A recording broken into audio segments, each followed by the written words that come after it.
सिर्फ एक फेज से सीरीज बोर्ड कैसे चेक होता है और बल्ब जलाने के लिए फेज के साथ साथ न्यूट्रल क्यों ज़रूरी होता है। अगर आप इलेक्ट्रिशियन हैं या फिर सीख रहे हो तो ये वीडियो आपके लिए बहुत इम्पोर्टेंट है। न्यू इलेक्ट्रिशियन हमेशा सीरीज बोर्ड की वायरिंग को याद करने की कोशिश करते लेकिन कनेक्शन का लॉजिक समझ नहीं आता। इसी वजह से प्रैक्टिकल में बार बार गलती होती है। आज मैं इसी सीरीज बोर्ड का स्टेप बाय स्टेप प्रैक्टिकल करके दिखाऊंगा। हर वायर कहाँ लगेंगी, फेज और न्यूट्रल का क्या रोल है और बिना कंफ्यूजन के कनेक्शन कैसे किया जाता है, सब सिंपल भाषा में आपको बताऊंगा। आपने अभी तक वीडियो को लाइक और चैनल को सब्सक्राइब नहीं किया है तो जल्दी से करिए। इस प्रोजेक्ट के लिए हमने 3 पिन के 2 सॉकेट, 2 कंट्रोल स्विच, एक इंडिकेटर और एक बल्ब होल्डर लिया है। इस सीरीज बोर्ड तैयार करने के लिए हमें ये सब चीज़ों की ज़रूरत है। इन सारे छोटे छोटे पार्ट को असेंबल करके अब हम वायरिंग के लिए 2.5 mm की वायर यूज़ करेंगे। सीरीज के लिए यूज़ करने वाले पॉइंट को हम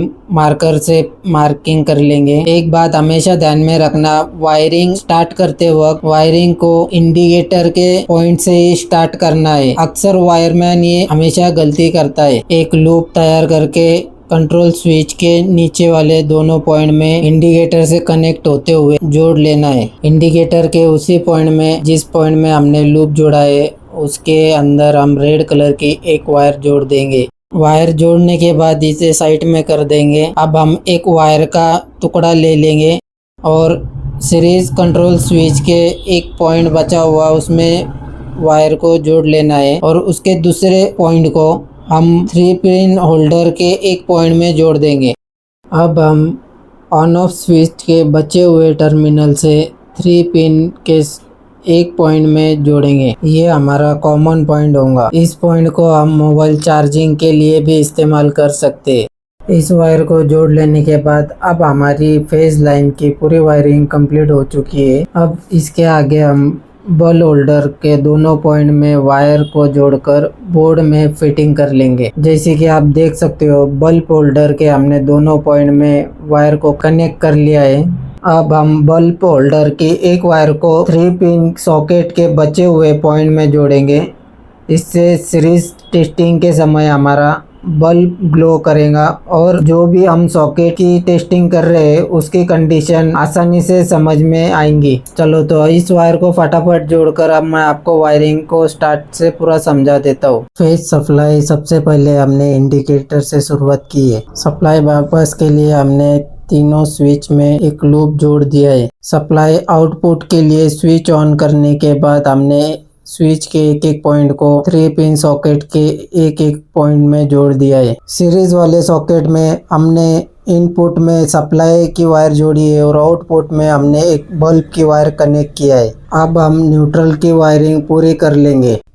बल्ब होल्डर के आउटपुट की बची हुई वायर हमारी, उसके साथ हम 2 वायर एक्स्ट्रा जोड़ लेंगे और उन दोनों जुड़े हुए वायर को इंडिकेटर के बचे हुए पॉइंट में कनेक्ट कर लेना है। आप देख सकते हो हमारी पूरी वायरिंग फेज और न्यूट्रल दोनों भी इंडिकेटर के पॉइंट से ही स्टार्ट हुए। यही प्रोफेशनल वायरमैन की पहचान होती है। इसके बाद इन दोनों वायरों में से एक वायर को हम सॉकेट के बचे हुए एक पॉइंट में जोड़ेंगे।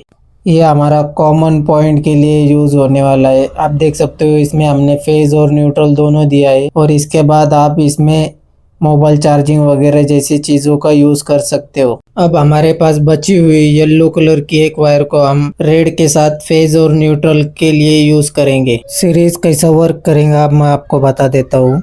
हमने इंडिकेटर वाले पॉइंट से होल्डर वाले पॉइंट को न्यूट्रल डायरेक्ट दिया हुआ है और स्विच से होल्डर को एक फेज दिया हुआ है और उसके बाद में जब हम बाहर 3 पिन सॉकेट होल्डर में लगाएंगे और 2 वायर को एक करेंगे तो फेज हमारा बाईपास हो जाएगा और बल्ब को फेज और न्यूट्रल मिलने के बाद बल्ब ग्लो करने लग जाएगा। तो चलिए इस सीरीज बोर्ड को अब हम फेज और न्यूट्रल देकर चेक करते हैं। सीरीज बोर्ड के इंडिकेटर में बल्ब जल चुका है। अब हम बल्ब होल्डर में बल्ब लगाकर सीरीज वाले पॉइंट में वायर लगाकर चेक कर लेंगे। अगर वायरिंग के किसी भी स्टेप या लॉजिक को लेकर आपके मन में कोई भी सवाल हो तो उसे कमेंट बॉक्स में जरूर लिखें। मैं आपके सवाल का जवाब जल्द से जल्द दूंगा। उम्मीद है कि आपको इस वीडियो से वायरिंग का लॉजिक समझ आया होगा। अगर वीडियो पसंद आया हो और वीडियो में कुछ नया सीखने मिला हो तो वीडियो को लाइक और चैनल को सब्सक्राइब ज़रूर करें।